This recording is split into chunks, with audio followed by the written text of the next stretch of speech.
habis lah. Masuk balai pula. Begitulah kita. Daripada awal lagi tu. Saya ingat daripada PKP lagi. Malah antara surau ni lah surau yang walaupun PKP dia masih lagi menganjurkan juga buat. Tak tahulah saya tengok ke tak tengok. Pada waktu tu perkara yang membatalkan iman. Silap saya 10 kali juga secara online, buat secara online. Saya masa tu duduk ada di Selangor masa tu. Jadi banyak bab dah kita khatam. Masuk yang baru lah ni. Bermula malam ni dan minggu-minggu yang akan datang. Rujukan kita adalah Badrut Tamam wan Nujumus Thawaqib. Cuma hari ni kita mukaddimah sikit. Saya nak baca mukaddimah yang awal ni. Pengarang dia Syekh Ahmad Al-Fatani. Sebelum ni kita baca kitab, pengarang dia Syekh Muhammad Nur Al-Fatani.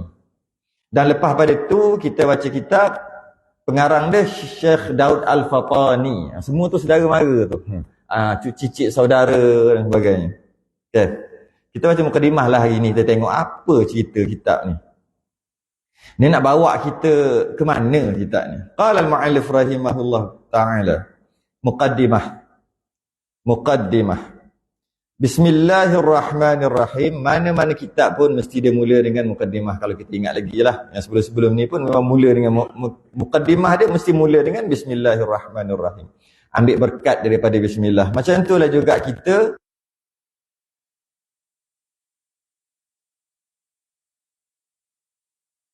Bismillahirrahmanirrahim.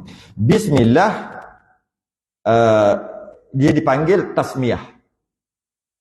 Bismillahirrahmanirrahim kita panggil dia basmalah. Jadi kata, okey, sekarang ni baca basmalah. Baca tasmiyah. Kalau baca basmalah, bismillah. Salah nak kiranya. Tapi boleh juga. Baca tasmiyah, bismillahirrahmanirrahim. Salah.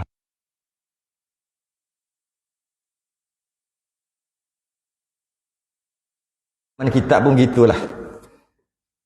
Alhamdulillah. Alhamdulillahil hadil mu'in.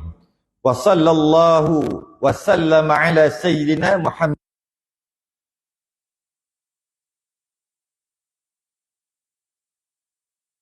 Subhanahu wa ta'ala yang menunjukkan kepada agama yang sebenar, lagi yang menolong dan memberi rahmat oleh Allah dan sejahtera ia atas penghulu kita Nabi Muhammad.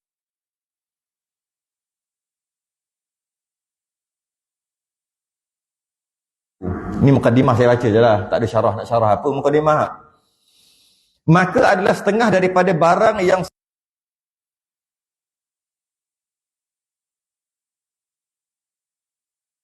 yang sayugia bagi umat, yang sepatutnya ada pada umat kita semualah. Ya, bahawa mengetahui ia akan ihwal segala penghulunya. Kita ni kena tahu penghulu kita, tok ngulu kita. Kita kena kenal tok ngulu kita. Kalau tok 4 kita kenal, tok ngulu kita kenal, YB kita kenal. Atas lagi apa? Lepas atas YB, menteri kita kenal. Atas lagi, semua kita kenal. Tok ngulu kita dari sudut agama pun kena kenal. Penghulu kita kena kenal. Istimewa siapa ni? Istimewa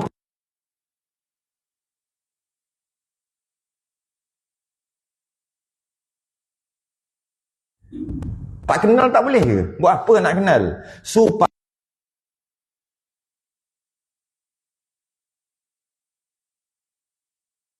barulah kejap kita, pegangan kita tu kejap, barulah kita yakin Nabi itu tak sama dengan kita. Dia sama dari sudut sama-sama makhluk, dari sudut sama-sama manusia. Ada 2 biji mata, 2 telinga, ada hidung, ada mulut. Dari segitu sama. Tapi banyaknya yang tak sama juga. Ataupun boleh kita kata, supaya kenal kita dengan Nabi ni dengan kejap, dan kita tahu Nabi adalah nisbah manusia yang paling sempurna. Nisbah manusia yang paling sempurna. Bukan sempurna macam Tuhan. Tak juga. Bukan. Manusia. Tapi manusia dia ada grade. Kereta pun ada grade. Semua ada grade tau. Ha.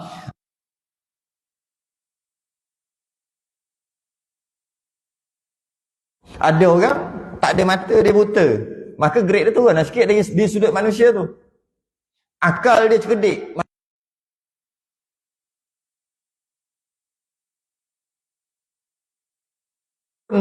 Kalau grade tu nombor 1, A, nombor 1. Macam mana kita nak tahu Nabi tu sempurna tu, kejap sungguh kat hati kita. Maka nak tak nak kita kena kenal. Ni nak cerita pasal dia. Itu tujuan pertama, kenal Nabi. Tujuannya nak tu lah, nak kejap pegangan. Yang kedua, dan terlebih tetap pada imannya. Supaya tak datanglah lintasan-lintasan dekat hati kita. Betul ke Nabi itu Nabi?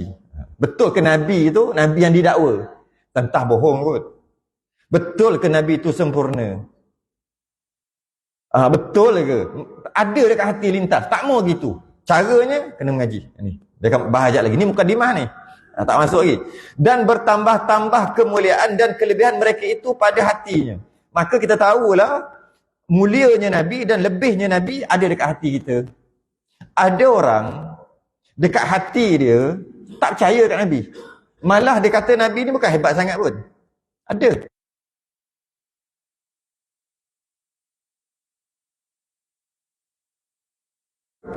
Ada. Orang Islam. Ada yang perempuan pun ada. Orang Kuantan. Perempuan. Orang Kuantan. Cari lah sendiri. Saya tahu cakap lebih. Dia kena saman. Dia kata perempuan.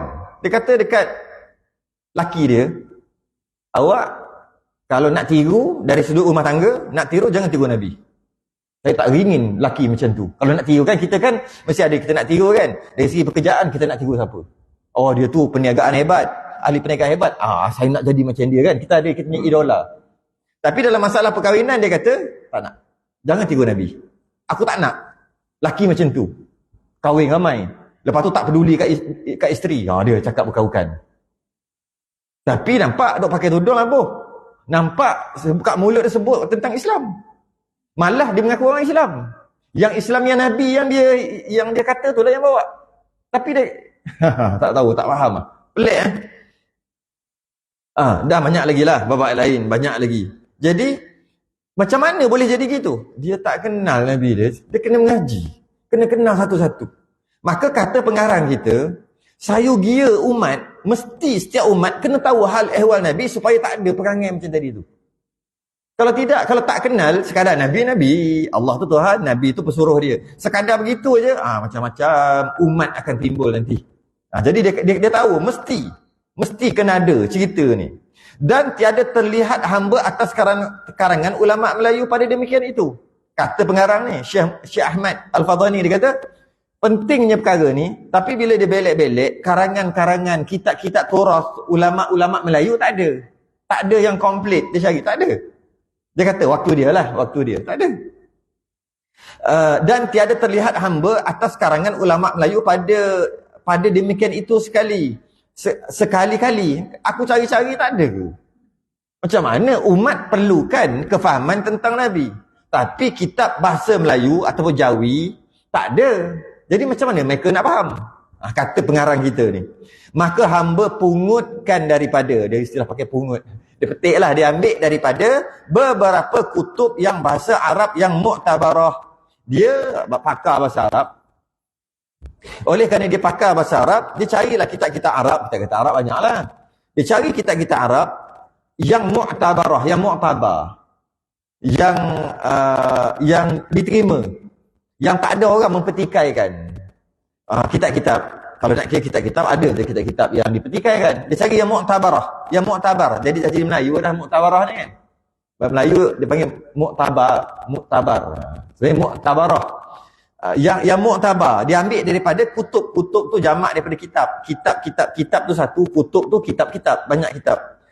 Yang mu'tabarah. Akan perhimpunan ibarah yang mukhtasarah. Dan dia ambil pula perhimpunan ibarat ataupun perenggan-perenggan dalam kitab Arab tadi, dia ambil yang mukhtasarah, dia ambil yang ringkas, yang mudah faham lah, senang kita, yang mudah orang Melayu nak faham. Dia ambil daripada kitab Mu'tabarah, bukan semua, ada yang susah nak faham. Tapi dia ambil yang mukhtasarah, yang ringan, yang senang untuk kita faham. Dia petik-petik-petik, dia terjemahkan ke dalam bahasa Melayu atau bahasa Jawi. Sebab apa? Dia kata setiap orang mesti tahu hal ehwal Nabi kita. Okay. Dan hamba jadikan dia ini risalah. Jadilah risalah. Jadi risalah tu macam kita lah, satu bab. Dan hamba namakan dia Badrut Tamam wan nujumus Tawaqib. Dinamakan Badrut Tamam wan nujumus Tawaqib. Cerita tentang Badrut Tamam ni. Baca lagi. Fi ba'di siyaril Mustafa alaihi salatu wassalam wa ma li ba'di alihi wa sahbihi minal manaqib. Apa maksud dia? Pada menyatakan setengah daripada kelakuan Nabi Mustafa Muhammad. Letak Nabi Mustafa Muhammad. Menceritakan sebahagian daripada kelakuan. Kelakuan ni perangai lah. Perangai. Ataupun bahasa sekarang panggil ciri-ciri. Ciri-ciri. Tabiat. Ciri-ciri Nabi ni. Dan pada menyatakan barang bagi setengah daripada keluarganya. Bukan Nabi je kena tahu. Keluarga pun kena tahu. Malah pada tayat akhir kita, Allahumma salli ala Sayyidina Muhammad, tu rukun masa tayat akhir. Wa ala ali, ke atas keluarga, sunat abad tu. Allahumma salli ala Muhammad, rukun, tak baca tak sah. Wa ala ali tu sunat abad. Kalau tak baca wa ala ali Muhammad tu, sunat sujud sahwi. Nak kita tahu, besarlah juga berkaitan dengan keluarga Nabi. Dan sahabatnya, jangan lupa, para sahabat. Para sahabat juga dia akan bincang nanti. Daripada manaqib, artinya segala kelebihan dan kelakuan yang kepujian. Dan hamba peraturkan di atas 7 fasal. Dia pun buat 7 pembahagian. Pendek-pendek aja ni. Maka fasal pertama pada hal ehwal Nabi daripada permulaan dijadikan nurnya dan diperanakkan dia hingga wafatnya. Secara ringkas berkaitannya asal Nur Muhammad yang memang ada perselisihan, nanti kita akan bahas lah bab tu sikit. Itu fasal yang pertama. Fasal yang kedua, bab tu besar, bab tentang perkara tadi, tapi dalam bab tu ada fasal-fasal yang kecil, ada 7 fasal yang ringkas. Dan yang kedua pada manaqib Sayyidatina Fatimah radhiyallahu anha. Kita tentang Sayyidah Fatimah. Dan yang ketiga pada manaqib Sayyidina Al-Hasan dan Al-Husain radhiyallahu anhuma.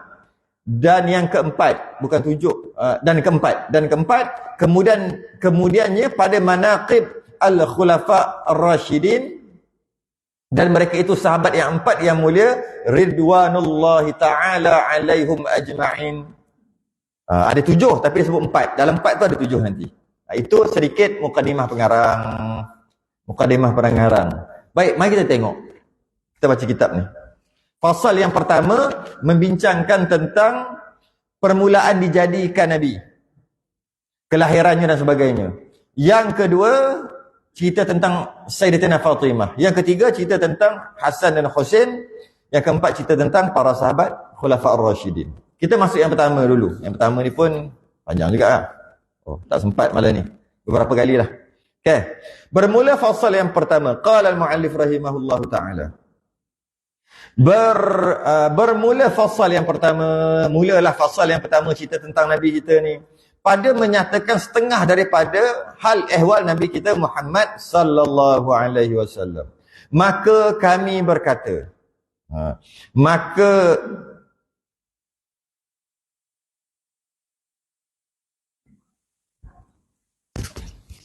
Maka kami berkata, tak dia kata. Ada. Okey. Maka kami berkata,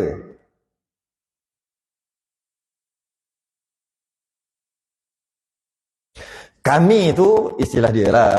Maka kami berkata bahawasanya perkataan atas barang bergantung dengan segala sirahnya. Bahawasa perkataan atas barang bergantung dengan segala sirahnya, artinya segala kelakuan yang dipuji itu tiada hampir dapat dihinggakan. Nak kata apa ni? Nak cerita apa ni? Nak cerita berkaitan dengan bahawasanya kita akan membicarakan tentang perkara yang bergantung dengan sirah Nabi, yang mana kelakuan ataupun ciri-ciri Nabi ataupun apa yang berlaku kehidupan Nabi itu tiada hampir dapat dihinggakan. Kadang-kadang kita Allah hebatnya, sangat hebat sehingga tak boleh nak dibicarakan. Hebatnya bermula kehidupan Nabi daripada awal sampai akhir. Maka berkata syair ni macam syair lah, dia baca syair. Wa ala tafannuni wasifihi bihusnihi. Ni syair dia. Yaqna zamanu wa fihi ma lam yusafi.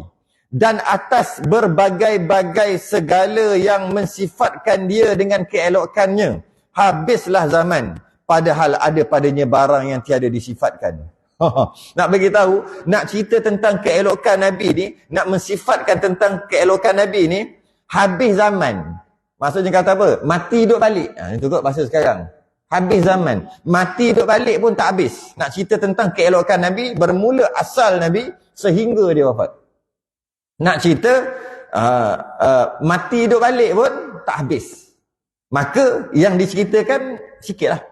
Sikit. Malah kalau kita tengok dalam Quran pun menerangkan tentang Nabi ni dilebihkan atas makhluk yang lain. Bukan Nabi kita ni dilebihkan atas umat dia je, tidak.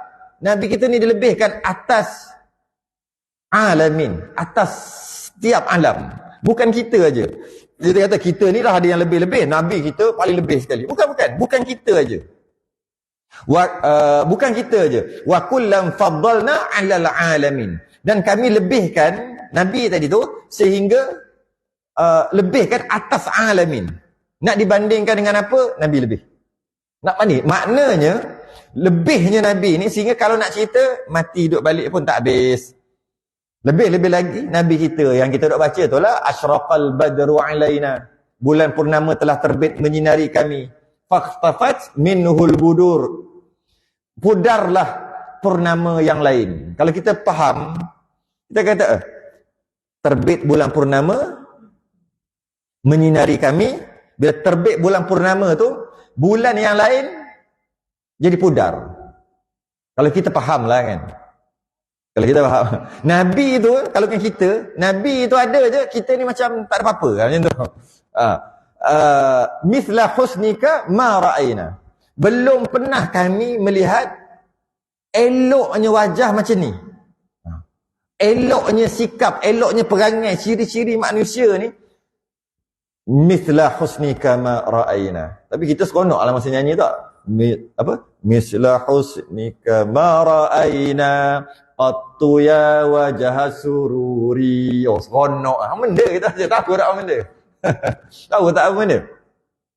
Mithla husnika ma ra'ayna. Tak pernah wahai satu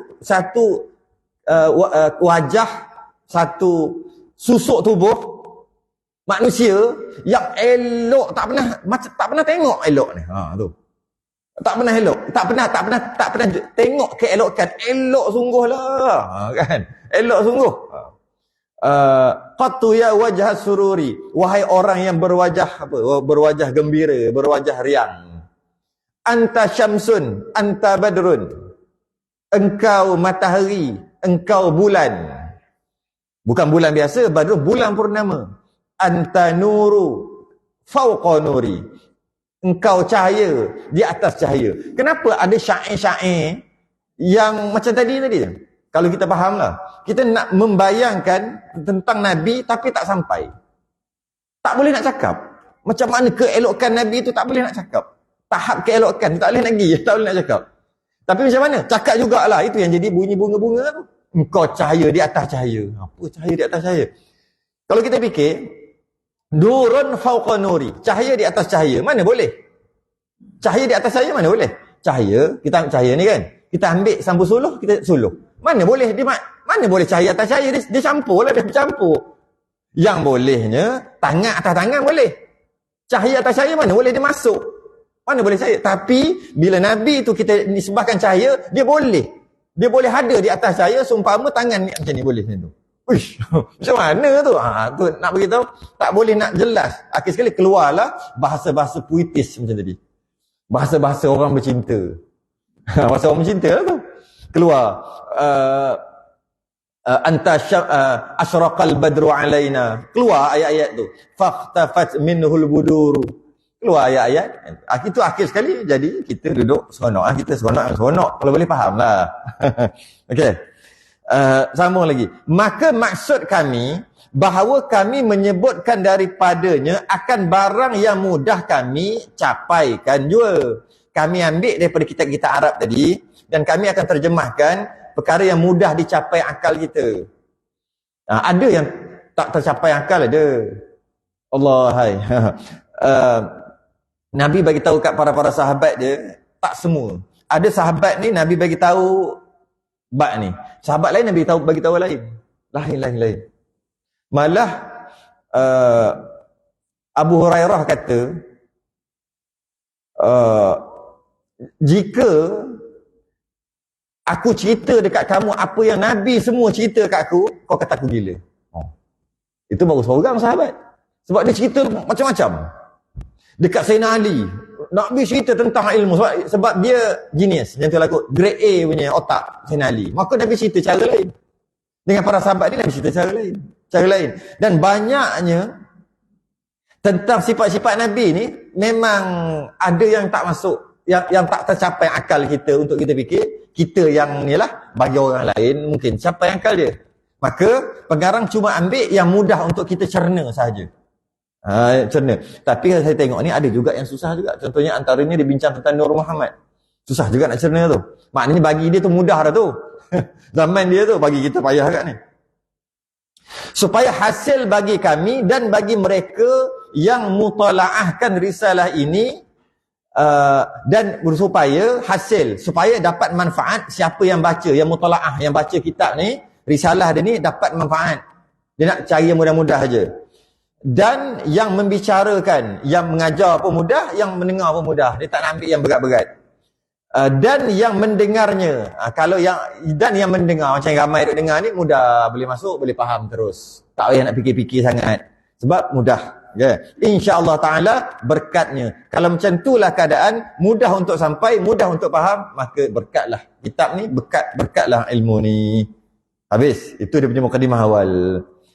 Maka kami berkata, mula nak cerita pasal Nabi ni, asal usul Nabi. Maka kami berkata, telah datang di dalam hadis. Hadis ni ada. Kalau tengok hadis ni, kecil. Saya nak baca tak nampak. Saya dah bawa dah ni. Hadis tu patut terjemahan dia kecil je. Saya dah bawa dah ni. Kantang besar. Memang gitu. Kalau tengok kita asal ni. Ni boleh baca tak? Saya dulu masa belajar umur 15, boleh. Sekarang dah masuk 4 series dah ni. Dia makin lama makin tak nampak dah. Nak baca ya Allah, hai. Nak tak nak terpaksa cari, siap ada lampu lagi. Untuk saya baca ni. Memang tak nampak ke? Masa belajar dulu nampak. Dobek-dobek yang kat tepi-tepi tu habis tak nampak, kata. Habis tak nampak. Dia ada. Bila disebut di sini, bila sebut kat sini, maka kami berkata telah datang di dalam hadis. Hadis dia kecil je. Saya pakai kantar pun tak boleh baca. Saya pakai kantar pun tak boleh baca juga. Lah hadis bahawa awal barang, awal makhluk awal, ataupun apa yang pertama kali Allah cipta. Nombor satu, dia ada dua, senang je. Allah bukan Allah. Tak susah pun. Allah bukan Allah. Bukan Allah tu makhluk lah. Allah bukan Allah. Bukan Allah tu, semua bukan Allah tu Allah cipta. Tak ada yang Allah tak cipta. Dia bukan Tuhan, tapi bukan Allah cipta, tak ada. Dia ada pencipta yang dicipta. Kita panggil Khalik, pencipta iaitu Allah, dan makhluk yang dicipta. Itu je dua. Tak ada. Carilah apa dalam dunia ni, carilah apa saja, tak lari pada dua. Sama ada Allah ataupun bukan Allah. Atau bahasa lain, pencipta yang dicipta. Atau bahasa lain, Allah ma siwallah. Itu bahasa-bahasa tauhid lah tu. Jadi, bila sebut Apa yang pertama sekali ada? Selain pada Allah lah. Selain apa lagi? Maknanya yang paling pertama sekali ada. Maknanya yang paling nombor satu sekali Allah cipta lah. Tu je lah. Takkan dia ada tapi bukan Allah cipta. Mana boleh? Maknanya ada yang Allah tak cipta. Itu bukan Tuhan lah. Jadi, Khalik pencipta dan makhluk yang dicipta.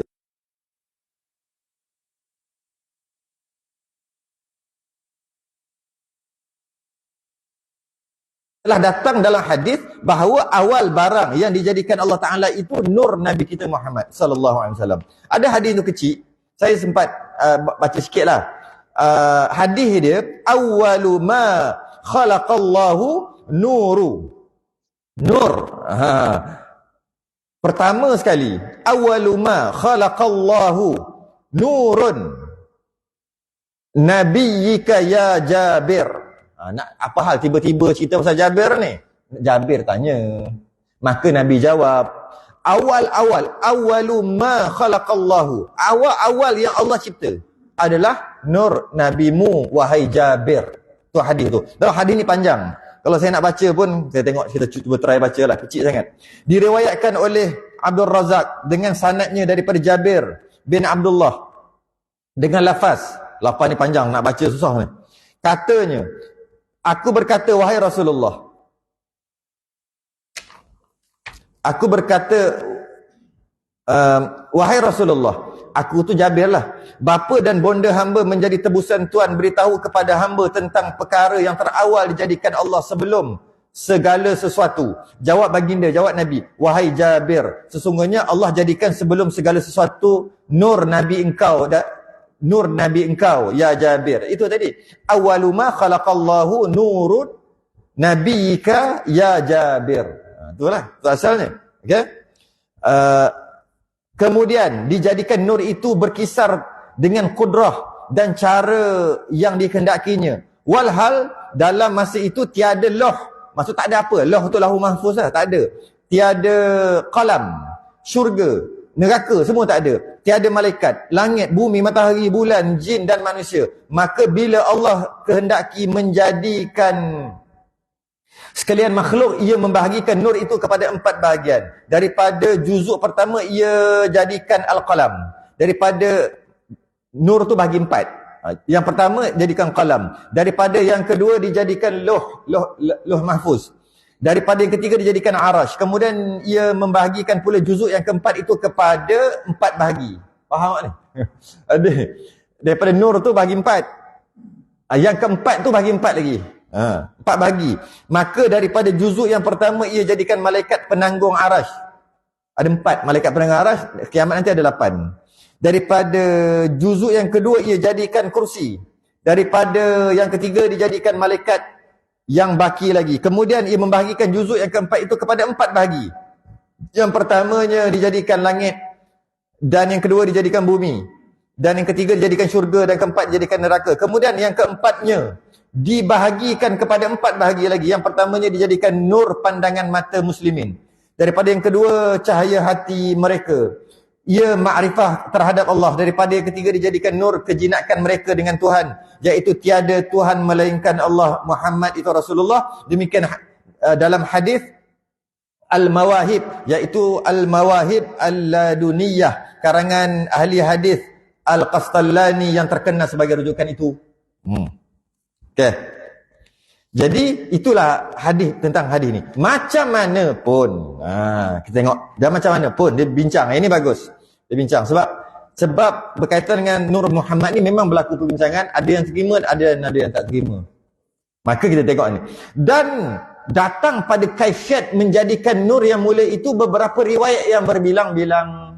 Dia kata, tak nampak lagi kecil, nota kaki kecil sangat. Dia kata, para ulama terkemuka ada yang menerima Nur Muhammad hadis tadi, ada yang tak terima.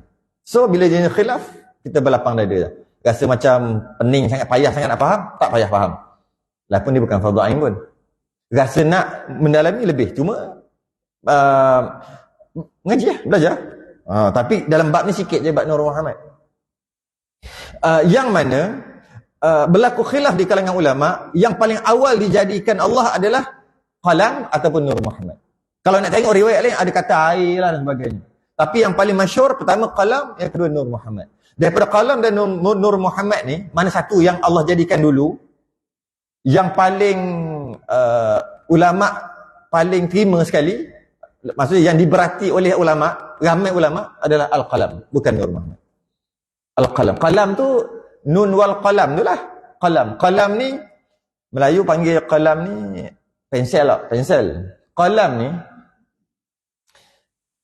takdir kita semua lah.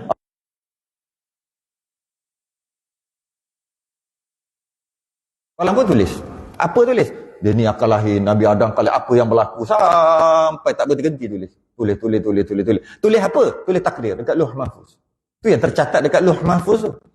Kita lepas ni jadi apa, lepas ni mati ke tak mati ke, hidup ke mati ke apa nak.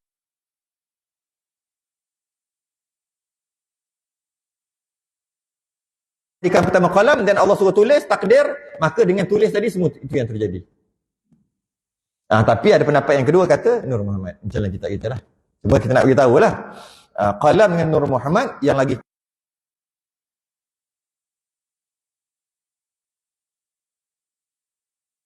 nombor 3. 22 ulama yang terima tentang hadis Nur Muhammad.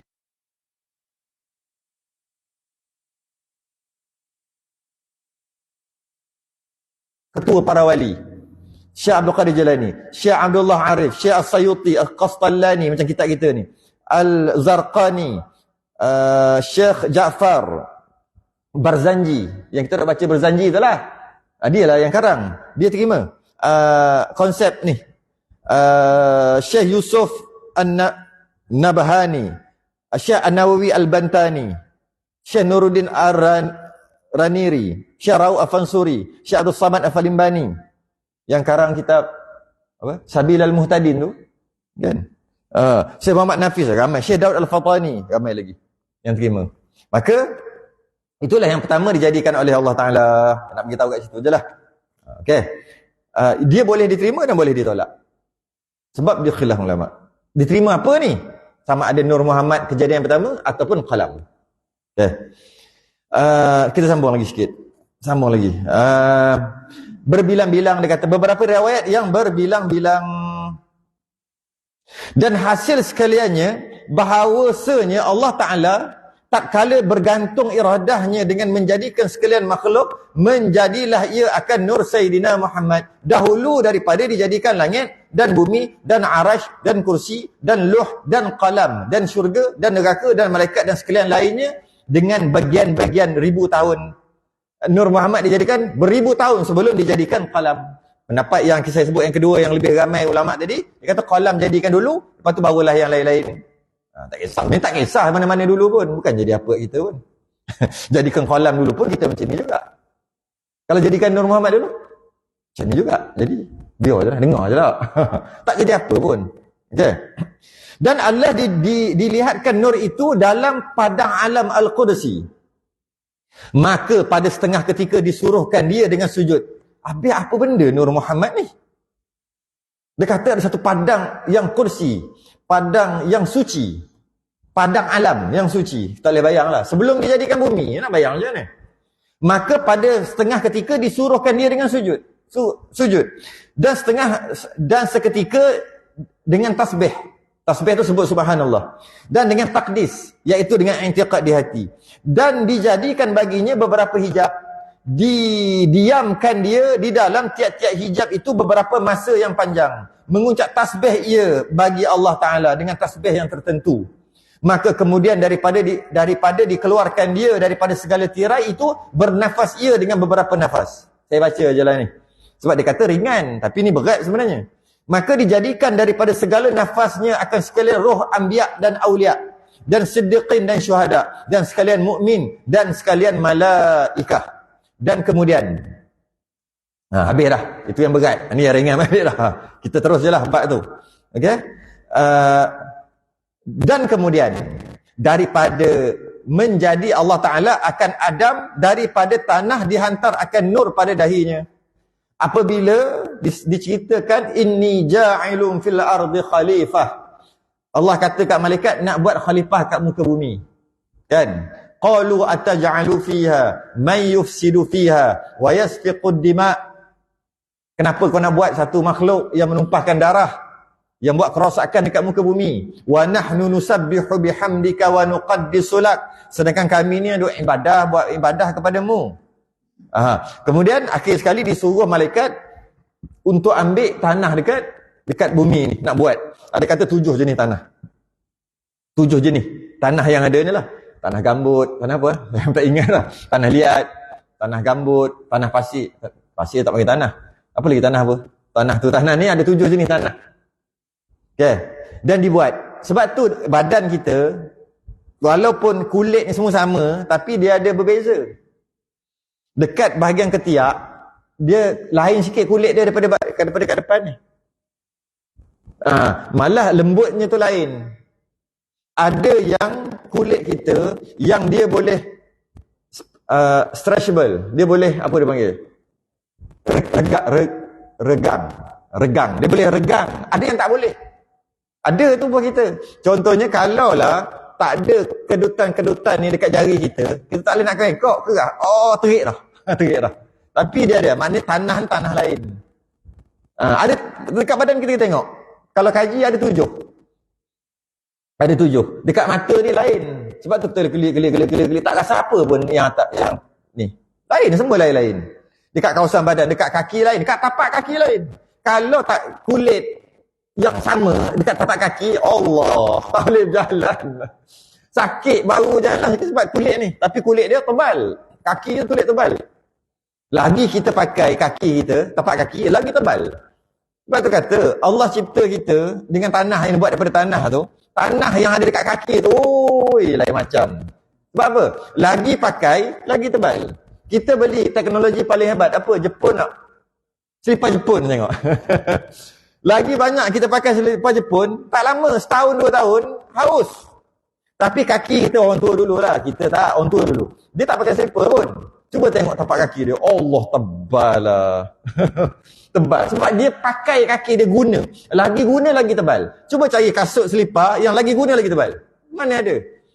Tapi made in Allah Ta'ala. Allah buat dengan bahan-bahan, dengan tanah-tanah yang tertentu. Saya tak tahulah jenis tanah. Orang yang kaji-kaji ni tahulah.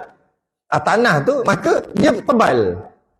Jadi bila tebal, nak jalan panas-panas sikit, okey lah. Tak ada masalah. Malah lagi guna, jalan atas panas tak apa. Jalan atas api pun tak apa. Bukan atas api, atas bara. Pun tak ada apa-apa. Sebab selalu guna, lagi tebal. Dan ada tempat-tempat yang nipis saja. Kena sikit luka dah. Ada. Jadi, disuruh malaikat untuk ambil tanah. Maka malaikat ambil tanah, buatlah Nabi Adam daripada tanah itu. Okay. Bila siap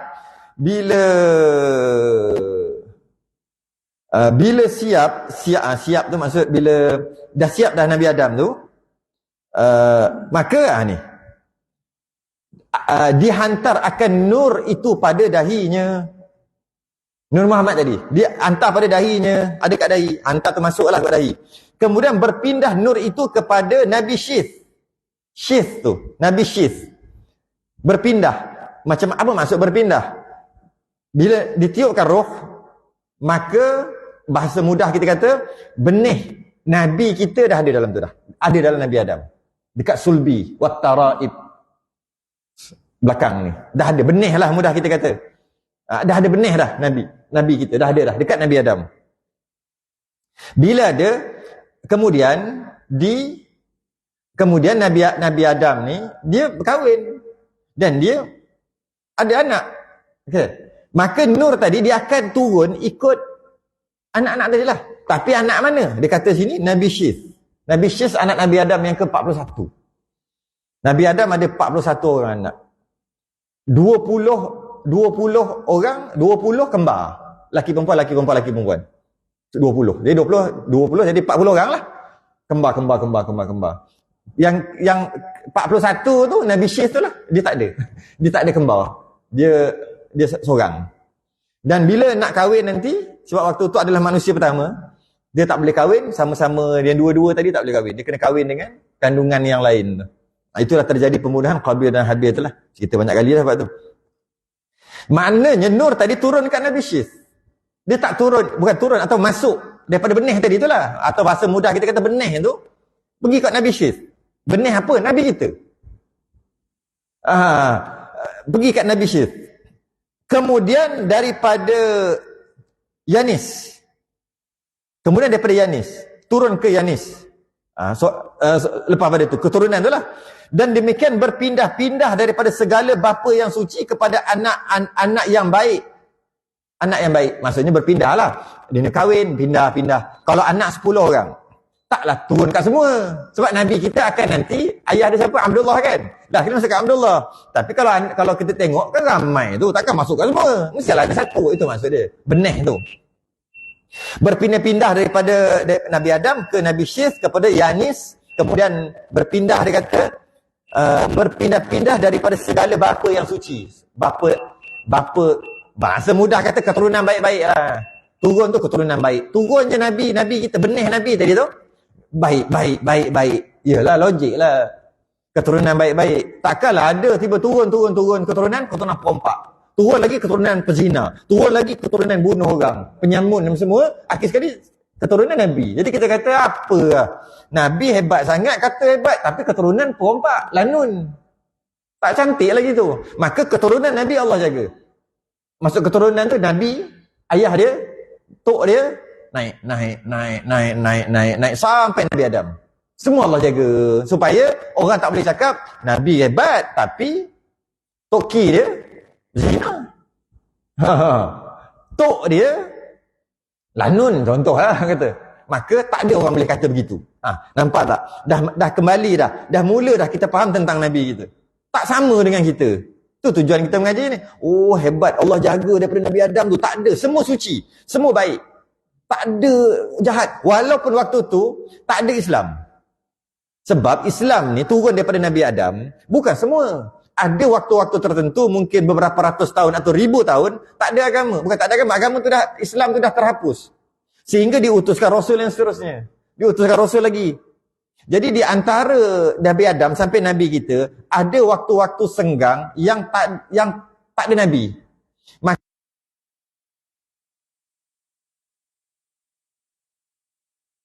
Tapi keturunan Nabi kita, walaupun waktu tu tak ada agama, tetap juga jadi orang baik. Tu nak beritahu tu. Itu yang maksud dia tu. Segala bapa yang suci kepada segala anak yang baik. Maksudnya bapa tu dah baik dah, dapat anak baik pula. Tu yang turun benih Nabi tu. Sampai nak sampai ke mana? Hingga sampai kepada Abdul Muttalib. Syaibah nama sebenar.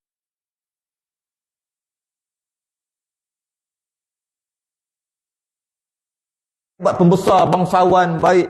Tak ada agama lama. Tak ada agama pun baik. Tak ada agama pun ada yang jahat, ada yang baik lah. Cuma tak ada agama.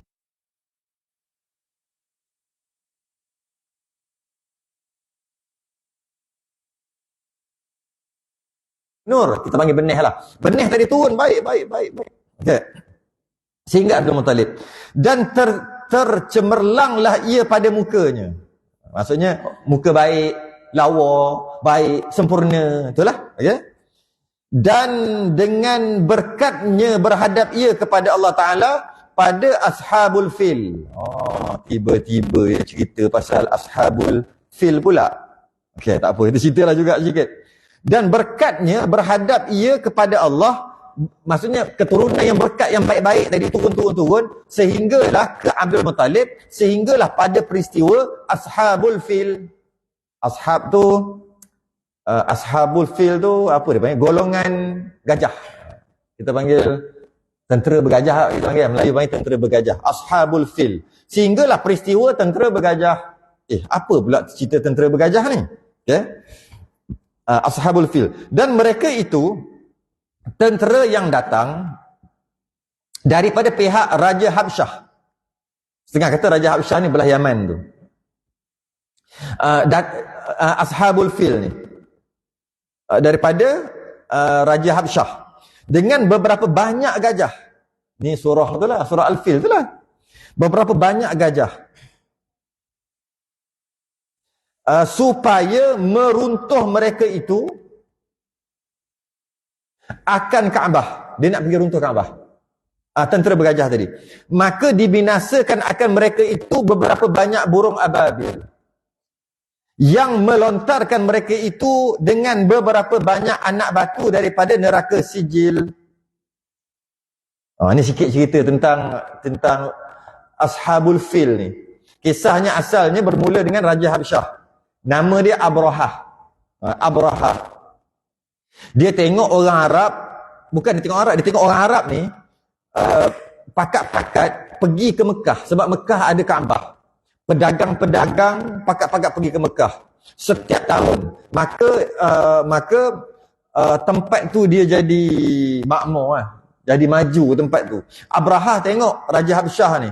Dia tengok, Allah, kan bagus kalau tempat kita pun macam tu juga, dia kata. Tapi Kaabah tu dibina oleh Nabi Ibrahim dengan anaknya Nabi Ismail. Jadi Abrahah ni rasa iri hati lah. Dia kata kalau lah boleh bawa Kaabah tu kan, ataupun boleh buat lain. Akhir sekali dia rasa iri hati dengan Mekah sebab ada Kaabah. Maka dia buat satu rumah ibadah yang besar dan cantik dekat tempat dia. Dia letak perhiasan-perhiasan yang cantik. Tapi orang tak ramai datang. Yalah, tak ramai tu Kaabah yang lain. Akhir sekali tak ramai datang. Malah ada kata, ada seorang ni bila dia tahu Abrahah ni buat Kaabah kedua lah bahasa kita ni, nak buat rumah ibadah yang kedua, dia ambil tarik najis, dia baling. Dia baling. Bila dia baling macam tu, dapat tahu ke Abrahah. Bengang lah Abrahah ni. Apabila usaha dia nak tarik masyarakat Arab untuk datang ke Kaabah kedua dia ni, tempat rumah ibadah dia, tidak berhasil. Akhir sekali, jadi bengang sebab dibaling najis tadi. Akhir sekali, dia nak hancurkan Kaabah. Itu peristiwa tu, cerita tu. Dia kata kalau Kaabah tu runtuh, mesti orang akan pergi ke Kaabah dia ni. Rumah ibadah dia ni. Dia pun bawa 60,000 bala tentera pergi ke Mekah. Naik gajah. Waktu tu orang dengar je gajah, tapi semua tak pernah tengok. Tapi dia boleh dapat gajah. Macam mana dia boleh cari gajah? Daripada mana dia ambil gajah tu? Okay. Dia bawa tentera bergajah. Kemudian masa dia nak dalam perjalanan tu ramai orang tengok. Malah ada lah tentera-tentera daripada satu tempat ke satu tempat. Ada dia kata, oh ni tentera bergajah, kau nak pergi mana? Aku nak pergi musnahkan Kaabah. Dia ni tentera, dia tahu, tapi kalau lawan memang mati kita. Jadi dia, tentera pun biar je lalu. Sementara nak sampai ke Kaabah tu, tak boleh buat apa pun sebab terlalu ramai, 60,000 dan kuat-kuat. Kaum Quraisy yang tahu pun tak boleh buat apa. Tengok aja. Sepanjang perjalanan Abrahah menuju ke kota Mekah tadi, dia sambil-sambil tu dia rampas ternakan orang. Dah ramai, pergi-pergi, nampak ada makanan, rampas dulu. Nampak ada kampung, rosakkan kampung dulu. Pergi tengok, ada ternakan, banyak ni unta, curi unta dulu. Dah ramai-ramai kan, sementara on the way tu nak berjalan tu.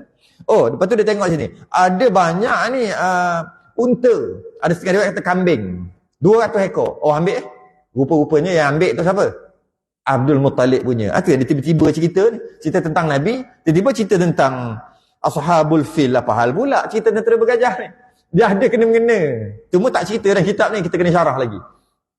Jadi 200 ekor, ada kata riwayat unta, ada kata kambing yang dia ambil. Yang siapa ni? Abdul Muttalib punya di luar kota Mekah. Sebab dia bela kat luar kota Mekah. Dia duduk dalam kota Mekah. Maka dia ambil. Bila dia ambil 200 ekor, Abrahah ambil 200 ekor sambil-sambil menyelam minum air ni. Kemudian dia pun bila macam tu, Abdul Muttalib dapat tahu, Syaibah ni dapat tahu, Abdul Muttalib ni tok Nabi tu lah, dapat tahu. Bila dapat tahu, dan Abdul Muttalib ni dia mudah kata macam Perdana Menteri lah juga, orang besar lah di Mekah, dan dia juga penjaga Kaabah waktu tu lah.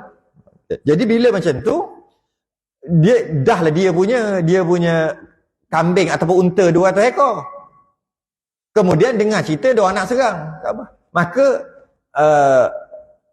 Abdul Muttalib ni pergilah jumpa, sebelum nak masuk perang apa-apa pun dia jumpa dulu di luar. Jumpa, takut boleh settle. Jumpa. Bila jumpa, Abrahah tengok je, engkau lah Perdana Menteri. Ya, akulah. Aku nak hancurkan Kaabah. Apakah permintaan terakhir kamu? Sebab kamu wakil orang paling besar sekali dekat Mekah tu. Maka aku nak tahu, apakah permintaan terakhir, ataupun kita nak kau tim, nak bincang apa ni? Aku nak serang ni. Datang Abdul Muttalib, Dia kata apa? Kembalikan kambing-kambing aku. Atau kembalikan unta-unta aku 200 ekor. Hai, terkejut dia kata. Aku nak runtuhkan Kaabah weh. Aku nak runtuhkan negara ni. Kau cerita kambing kau 200 ekor. Kau ni apa hal kau ni? Tak kira kembalikan kambing aku ataupun unta aku 200 ekor yang kau ambil.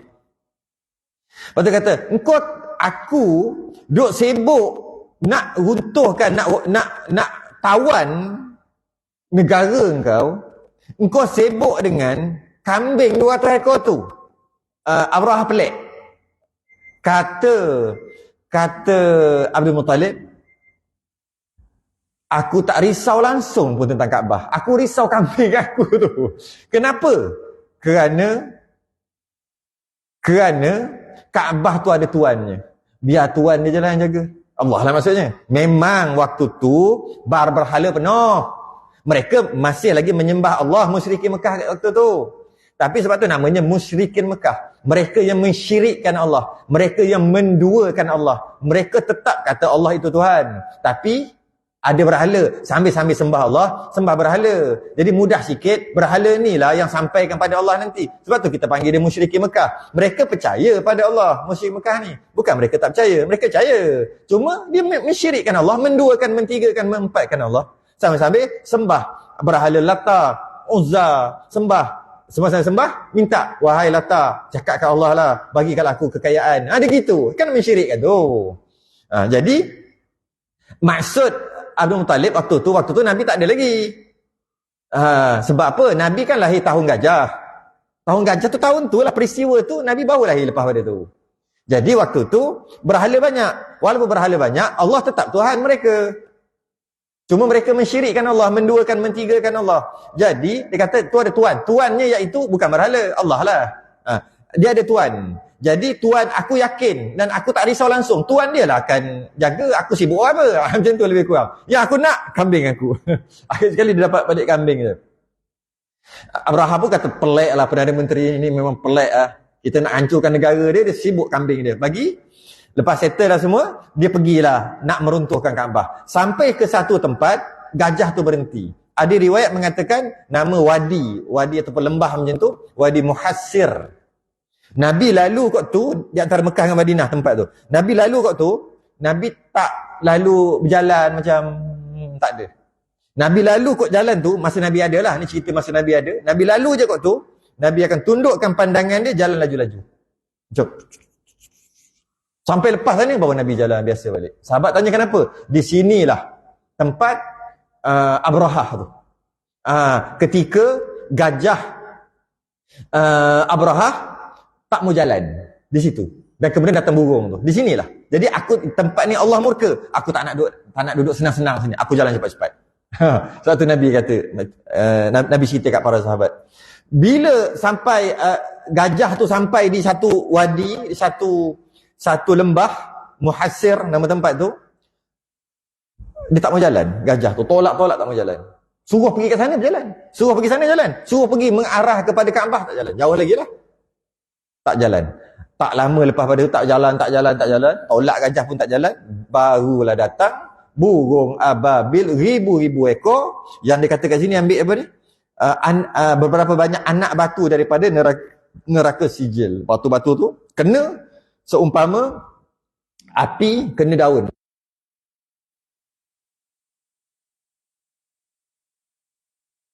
Mati. Matilah semuanya. Tak jadilah. Akhir sekali Abrahah patah balik. Abrahah hidup. Patah balik ke Yaman atau balik ke tempat dia. Akhir sekali dia ada kena sikit lah. Api tu sikit kena. Cedera ringan lah kita kata, cedera ringan. Sampai bertambah sakit, dia mati. Dia tak mati di situ, Abrahah. Dia tak mati di situ. Dan lepas peristiwa tu lahirlah Nabi SAW yang dikenali dengan tahun gajah. Pada awal Muharram. Lebih kurang tak lama dah peristiwa gajah tu. Kalau kira sekarang ni kan Zulhijjah, lepas ni Muharram. Sekarang ni Abrahah, hari ini dalam sejarah Abrahah tengah ada bincang-bincang ni. Kita punya Kaabah tak laku lah. Pak cerita ni. Kita serang nak masa dia. Dan dia buat persediaan, tak lama lagi, beberapa minggu lagi, hari ini dalam sejarah ada berjalan sehingga awal Muharram. Kan Nabi lahir 12 kan? 12. Maka diceritakan kisah ni dalam surah Al-Fil. Alam tara kaifa fa'ala rabbuka bi ashabil fil. Apakah kamu tidak memperlihatkan bagaimana Tuhan kamu telah bertindak terhadap tentera bergajah? Alam yaj'al kaidahum fi tadlil. Bukankah dia telah menjadikan tipu daya pada mereka yang nak hancurkan Kaabah tu? Akhir sekali Allah jadikan mereka tipu daya dan mereka jadi sia-sia. Wa arsala alaihim tayran ababil, dan dia mengirimkan kepada mereka burung ababil tadi yang berbondong-bondong, tarmihim bihijaratin min sijil, yang melempari dengan batu dari tanah yang terbakar atau sijil lah, neraka sijil. Faja'alahum ka'asfim ma'kul, lalu dia menjadikan mereka itu seperti daun-daun dimakan ulat. Itu kisah dia. Kemudian berpindah nur itu dan cemerlang ia pada dahi bapanya Sayyidina Abdullah. Last kali lepas Datuk dia, Datuk tadi Syaibah Abdul Muttalib pergi ke Abdullah. Dah dekat dah. Dan digelarkan dia dengan Zabih, artinya sembelihan, kerana bapanya Abdul Muttalib menghendaki sembelihkan dia. Tu cerita akan datang. Maka dinamakan Abdullah ni Sayyidina Abdullah Az-Zabih. Zabih ni sembelih, korban sembelih. Kenapa nama? Siapa? Abdullah mana? Abdullah si sembelih, atau Abdullah yang nak kena sembelih. Nabi pernah kata, aku adalah anak kepada dua orang yang nak kena sembelih. Siapa? Yang pertama, ayah dia Abdullah nak kena sembelih. Yang kedua, Nabi Ismail yang nak kena sembelih. Jadi ceritanya Nabi Ismail kita tahu. Abdullah yang nak kena sembelih ni macam mana cerita dia pula? Asal pula ayah Nabi nak kena sembelih? Apa pasal ni? Ada cerita kat sini. Ada cerita kat sini panjang lah. Kisah Abdullah hendak disembelih. Disembelih oleh siapa? Ayah dia sendiri nak sembelih dia. Best cerita ni. Akan datang. Itu iklan. Akan datang cerita macam mana Sayyidina Abdullah nak sembelih. Badrut tamam wan nujum mustawaqid. Wallahu alam. Tangguh dulu. Selain tasbih kafarah dan suratul subhanakallahumma hamdik asyhadu an la ilaha illa anta astaghfiruka wa atubu ilaik. Bismillahirrahmanirrahim. Al-'asr innal insana lafi khusr illa alladhina amanu wa 'amilus solihat wa tawassaw bil haqqi wa tawassaw bis sabr.